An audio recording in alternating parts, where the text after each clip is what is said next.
Are you planning to trip to Siargao? Let's go! This tip is para sa inyo. First ay nag-travel ako connecting flight from Manila, Cebu to Siargao. Kung naghahanap kayo ng murang flight, I will suggest na mag-connecting flight kayo. From Manila ay nakarating na rin tayo dito sa Mactan, Cebu. Duration ng flight niya is almost 1 hour din. After an hour mga kagala ay sumakay na rin kami ng eroplano na papuntang Siargao. So ang travel time nito mga kagala ay abutin din siya ng 45 minutes to 1 hour. At dito pala kami nagstay sa Flu Inn Hotel located in General Luna. Next ay nagrenta kami ng motor dito sa Hapag, Siargao. If you are planning na ikutin ang buong Siargao, I will suggest sa inyo guys na mag-rent kayo ng motor. So this is my first time na gumamit ng motor mga kagala. Lakasan lang talaga ng loob. So ang first destination ko mga kagala ay pinuntahan ko ang Bugak River. So ang Bugak River mga kagala is a hide-in spot dito sa Siargao. At meron din siyang mini lagoon na napakalamig. Perfecto para sa summer season. And then Plasan Keys. And then dumaan ako dito sa Afam Bridge. Isa ito sa pinaka the best tourist spot dito sa Siargao na dapat ninyong mapuntahan. Inform ko lang kayo guys na pagdating ng 5 PM ay sobrang daming mga turista dito. Late night pumunta ako dito sa Siargao Books Cafe para kumain. This coffee bar is open siya ng 24 hours. So if ever na magutom kayo ng late night, pwede kayong pumunta dito. Kinabukasan ay pinuntahan namin ang Secret Beach or ang Love Beach. So ang spot na to mga kagala ay hidden place siya. So hindi siya gaano open sa mga turista lalo pa na nasa private area siya. Next namin pinuntahan ay ang Coconut View Day.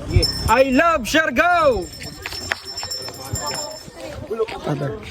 Pagkatapos namin mag-Coconut View Day ay pinuntahan namin ang isa sa pinakasikat na tourist spot dito sa Siargao. Ito ang Maasin River, isa rin ito sa mga dinadayo ng mga turista. Sino ba namang hindi pupunta sa ganitong klaseng kagandang lugar? At sa dulo ng river na to ay merong nakatago na secret lagoon kung tawagin. Sobrang liit ng lagoon na to, kasya lang ang 1 to 3 person. At sobrang lamig ng tubig dito, nakaka-refresh siya at lalo na ngayong summer. Next destination ay ang Magpupungko Rock, isa rin ito sa mga dinadayo ng mga turista. Late night party, pumunta lang ako dito sa Siargao Beach Club. Perfect para sa mga single. Tamang chill with ice cream. Next other day ay nag-island hopping naman kami. So sa island hopping na to mga kagala ay meron kayong 3 isla na mapupuntahan. So ang unang destination ay Naked Island. Ito ay sandbar at white sand. Second ay ang Daku Island kung saan kayo magtatanghalian. So you can experience the budol fight in Siargao. Third ay ang Guyam Island. Napaka-peaceful at napakaganda ng isla dito. On the 4th days ay pinuntahan namin ang top destination ng Siargao. Isa ito sa pinakamagandang experience kapag nagpunta kayo dito sa Siargao. Ito ay ang surfing na kung saan perfect para sa mga summer season activities. Next na pinuntahan ko ay ang North Pacifico. So ang destination ay ang Little Hawaii. Sobrang layo ng place na to pero worth it siyang puntahan. So hanggang dito na lang tayo mga kagala. Maraming salamat sa nanood. See you in my next video.